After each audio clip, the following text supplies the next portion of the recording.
Welcome to Fox Recaps. Today we're recapping the 2021 Chinese crime mystery movie, The Unexpected Man. As usual, spoilers ahead, so be ready. Let's begin. The movie begins in China Hu Min Bank, where Chen Zheng, an average statistical bureau employee, has come to withdraw some money. However, as the man is going about his business, several masked men suddenly enter the bank, guns blazing, and immediately shoot down the guard. They then threaten the whole room to lay low on the floor and begin harassing the employees to fill up their bags with money. As the gang starts filling their bags with all the cash that the bank can offer, all Chen Zheng can do is watch.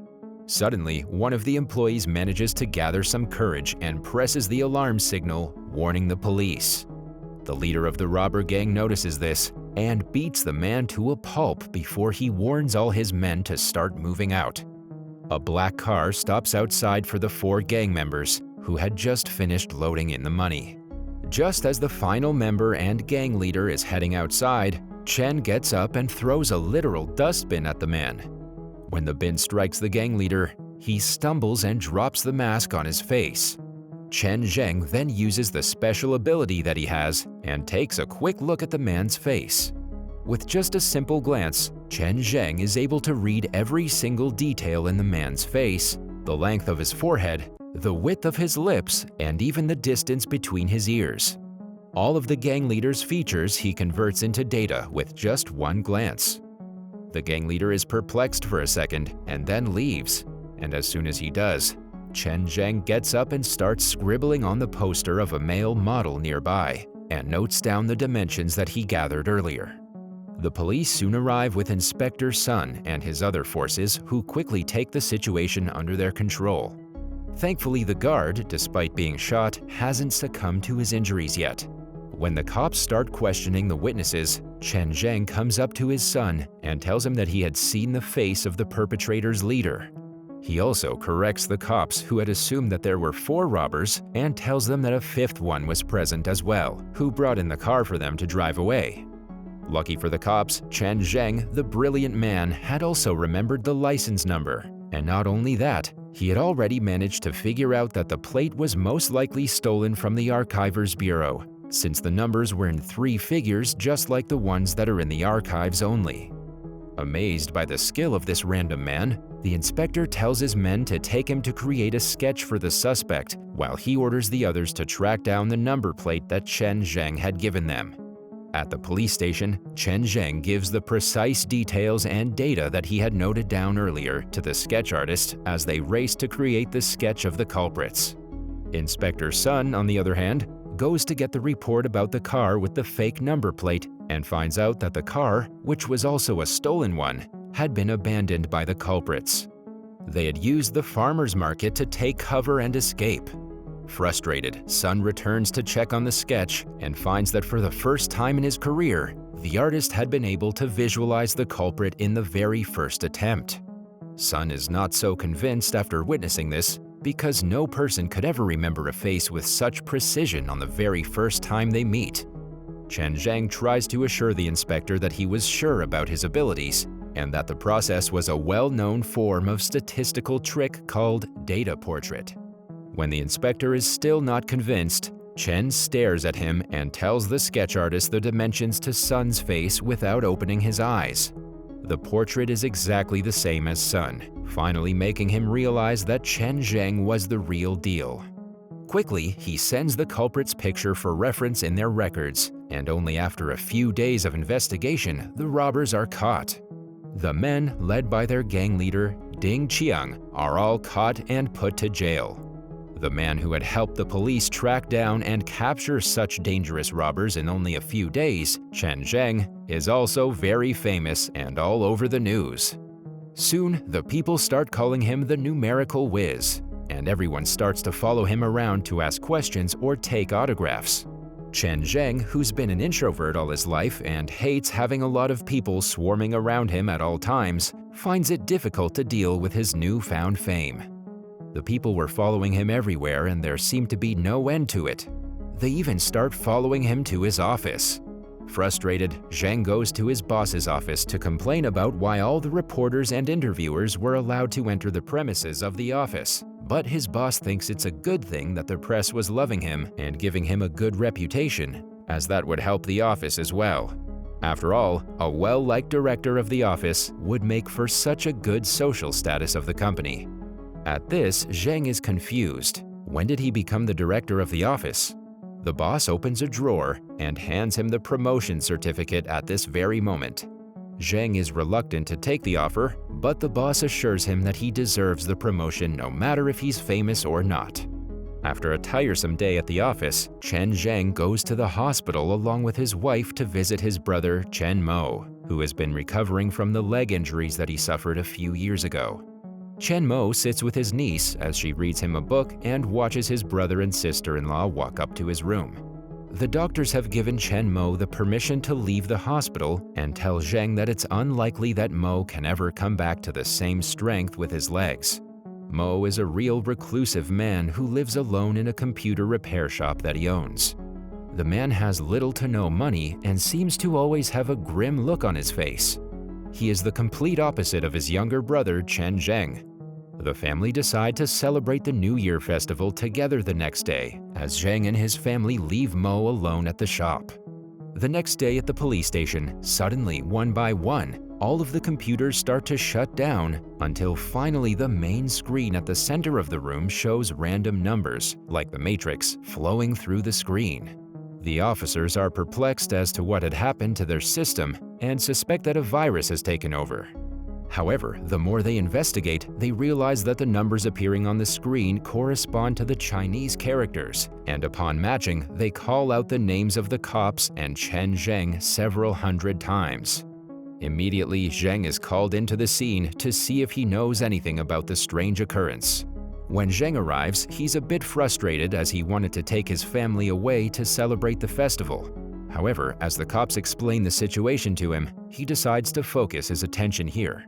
Just as he is filled in with all the details, the numerical screen changes to show the image of a red-dressed woman who calls herself the Flower Demon. The woman explains that she had hacked into the police network system and had full control over the security cameras inside and outside the building. When Sun's men try to track her down with her IP, she openly gives the IP to them, challenging them to find her. The IP turns out to be a VPN user's IP, and it will take them time to find the actual address of the perpetrator.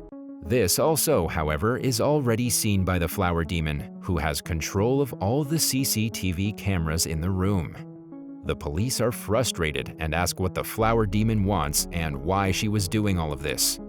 The demon then goes on a rant about how some people are innocent and others are not, and how the police had made some bad decisions lately. She asks them to release the last culprit that they had caught, Ding Qiang. The cops chuckle at the idea and tell her that there was no way Ding Qiang was getting out of prison so easily. Flower Demon tries to warn them that the consequences would be dire if they do not do as she asks, but the cops do not heed her warning at all. So, the Flower Demon shows her true reach. She asks the policemen to look outside from their office and proceeds to blow up the 5th floor of the adjoining building. Shocked, the policemen rush to the place. Thankfully, none of the people were injured or killed during the explosion, but one thing was for sure: Flower Demon was not joking around. Inspector Sun is super pissed at the Flower Demon and wants to have her caught immediately. He put one of the female officers to watch all the CCTV footage to find out who might have planted the bomb, and goes to check if the IT guys had figured out who or where the Flower Demon was. The IT guys had managed to use the VPN's ownership details to find that it belonged to Ding Ruobing, an MIT graduated hacker who was also the daughter of Ding Qiang. Inspector Sun's anger is through the roof, and he barges back into the station demanding Flower Demon or Ding Ruobing to surrender, but the hacker is in no mood to do so. She tells them that she had planted 2 other bombs, significantly more powerful than the first bomb. She gives them time to think about her offer and releases Ding Qiang and once again turns the screen back to the floating numbers. Sun and his men then go to the prison to interrogate Ding Qiang and make him reveal the location of his daughter Ding Ruobing. But the man doesn't seem to budge and reveals nothing to the cops. Frustrated, they return back to the police station where Flower Demon once again appears. This time she proposes a different solution to their problem. She challenges the numerical whiz Chen Zheng. If he can answer 2 of her questions within the time limit, she will reveal the location of the bombs. With no other choice left, and the IT guys still wanting more time to crack the location of the culprit, Zheng agrees. For the first question, Ding Ruobing gives him 30 minutes to solve what looks like 4 questions. Zheng, however, explains that this was one question where there's one positive question which would reveal the general location of the bomb, and 3 other questions would reveal more info about the bombs. An NP completeness problem.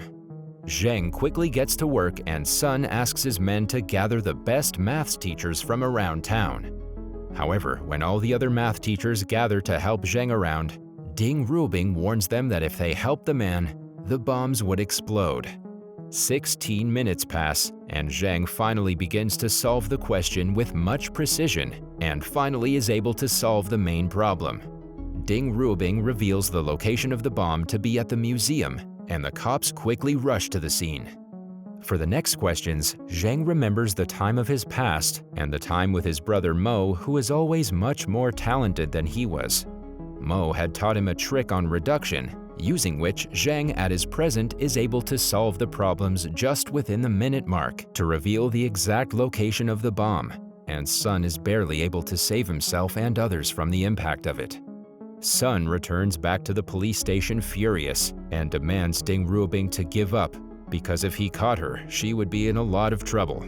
Ding Ruobing doesn't care, however, and this time gives Chen Zheng an even harder problem, Alan Turing's AI problem. When Zheng complains that the solution is impossible in half an hour, Ding Ruobing gives him an hour to solve the problem. There's only one issue, however. Zheng doesn't know how to solve the equation. The news of the bombings quickly spreads all over the media, and Zheng's wife also arrives at the police station with a plan. She knew that Mo could actually solve the problem and tells the inspector that they should go and pick him up from the store. Sun is a bit confused as to why Mo was more talented than Zheng when he was just a high school graduate, but Zheng's wife, Guy, tells him that in the past, Mo was an actual maths genius who didn't get to go to college due to the fact that their family didn't have enough money to send both the sons to college. The father had decided their fates using a paper lucky draw, and Mo was unlucky to be chosen to stay behind and look after the shop while Zheng got to go to university. The two then reach the store, pick up a reluctant Mo, and take him to the police station. By the time they reach there, there's only 20 minutes left. However, Mo is able to solve the question within the time frame and give the answer to Zheng. As everyone rushes to Zheng to see where the bomb is, the screen shows a message that the bomb was in the police station itself, in one of the closets. The building is quickly evacuated, and barely in the final seconds, one of the officers manages to throw the bomb out and save the day. Finally, everyone returns back home, and Zheng goes to drop off his disabled brother back to his store. There, as Zheng puts Mo aside and looks for the AC remote, Mo slowly gets up from his chair. He could walk. He takes a chair nearby and slams it onto his brother's neck, rendering him unconscious. At the police station, all the cops are adamant to find Ding Ruobing. But then one of them comes up with the news: Ding Ruobing is dead. Or rather, had been dead for almost a month now.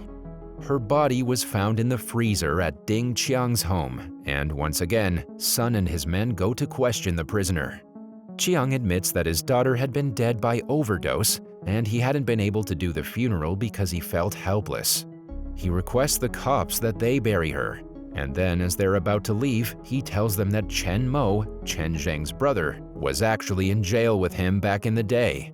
Sun's suspicion rises, and then he becomes sure that Mo was the Flower Demon, when his IT guys figure that the address of the Flower Demon was actually Mo's store. At the store, Mo has actually changed himself into Zheng's clothes. He remembers the past where he lost everything to Mo. He had topped the entrance, but Mo got to the university, not him. Guy was once his lover, but Zheng had stolen her too. And then 6 years ago, Zheng was the one who had caught him with an illegal software, and while escaping from him, Mo had gotten into an accident that almost killed him. For 6 years he was sentenced to jail. Zheng had taken everything from him, and now he would take everything from Zheng by becoming Zheng. He ties his brother up with a bomb and heads to his house to live as Zheng. As Mo is having dinner with Guy and his new family, he gets a call from Sun who tells him that Mo is the flower demon, and they were heading to his store to catch him. Mo gets up to leave to witness the result of his actions, and Guy hugs him from behind to try and stop him, but he leaves anyway. Guy, however, manages to recognize that this wasn't her husband from the smell, and quickly calls Sun to notify him of the mix-up. Outside the store, as Mo and Sun converse, the bomb explodes. But thankfully, much to Mo's dismay, the cops manage to save Zheng. Sun also gives Mo a roundhouse punch for all the trouble he had given them, and he is taken into custody. The movie ends with the past, when Zheng and Mo's father had made them pick the lottery for the university. It turns out that he'd made sure that Zheng would not go to the university. Later, in a letter, the father explains that despite Mo being a genius, he could never beat Zheng, as Mo could never learn empathy, and a person who lacks empathy is simply not a person at all. That was all from the video. I hope you liked it. Subscribe for more content like this, and hit the like button to help us out. Also, leave a comment if you want us to recap your favorite movie. Until next time, take care.